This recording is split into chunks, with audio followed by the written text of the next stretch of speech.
మేము కూడా మూసి బాధితురాల్లో ఒకదాన్నే. నేను కూడా ఫస్ట్ సారి అది హైడ్రా వచ్చినప్పుడు మా కోడలు నిండు గర్భిణి అయినా బయట నిలబెట్టేసి మమ్మల్ని, నాకు గుండెదాడు ఉండే, నాకు పెళ్లి కావాల్సిన పిల్ల ఉంది, నేను ఇళ్ళలో పని చేసుకొని మా ఆయన 30 ఏళ్ల కిందట చచ్చిపోయిండు. ఇప్పుడు ఇల్లు కూలుస్తానంటే మేము ఎలా ఓర్చుకునేది? మేము చాలా బాధలు పడి కట్టినాం. మా పెద్ద మనవాడు పుట్టినప్పుడు కేసీఆర్ కిట్ వచ్చింది, ఏ కిట్ రాలేదు. ఈసారి వచ్చి మేమున్నామమ్మా మేమున్నామంటూ ధైర్యం ఇచ్చిండు మాకు. ఇప్పుడు ఆ రేవంత్ రెడ్డి వచ్చి కన్న కష్టాలు పెట్టిండు. సంవత్సరం నుంచి నేను తిండి తిప్పలు మానేసి ఎదిగిన పిల్ల ఇప్పుడు 18 ఏళ్ళు 19 ఏళ్ళ పిల్ల ఉంది. నా పిల్లకి పెళ్ళి ఎట్ట చేయాలని నేను ఇల్లు కూల్చుకొని నాకు 2 కొడుకులు, నా చిన్న కొడుకు కూడా ఆరోగ్యం బాగుండదు.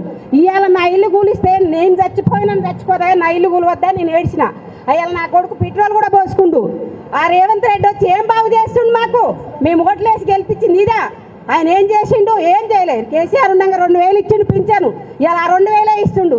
అదేదో నా మూసి ఉంటే ఆయనకు ఉంటే చేసుకోమని, మూసిలా చేసుకోమని. మా ఇళ్ళ మించి పోనిస్తే మేము ఇవ్వం. నేను కన్న కష్టాలు పడి రిజిస్ట్రేషన్ చేయించుకున్నా, ఇల్లు కట్టించుకున్నా, నేను ఇళ్ళలో పాసి పని చేస్తున్నా. నాకు మా ఆయన లేడు, ఆ పిల్లలు పోతే నాకు అదే ఆధారం ఇల్లు. ఆయన రేవంత్ రెడ్డి ఇచ్చింది లేదు, మా ఇళ్ళ మించి మాత్రం ఆయన రావద్దు. ఎవరు వచ్చినా మా ఇల్లు కూలగొడితే మాత్రం ఇచ్చేదే లేదు. ఆయన కనుక ఇల్లు కూలగొడితే మా శవాల మించి ఆయన ఇల్లు కూలగొట్టాలి. ఆయన ఎవరు? ఆయన ఇచ్చిందా మాకు ఇండ్లు? వాళ్ళ అయ్యే జాగిరా, కాంగ్రెస్ వాళ్ళు జాగిరా, అది నేను కష్టపడి కట్టుకున్నాం ఇండ్లు.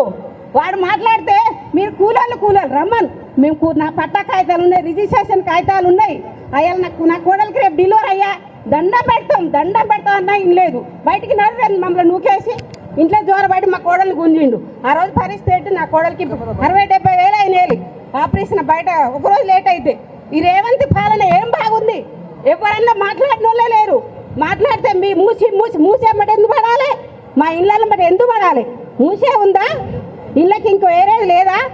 మా ఇల్లు అయితే ఇచ్చేయలే సార్. ఎవరు ఏం చేసినా సరే మేమైతే సావనన్నది వస్తా, కానీ నా ఇల్లు అయితే ఇయ్యాను నేను.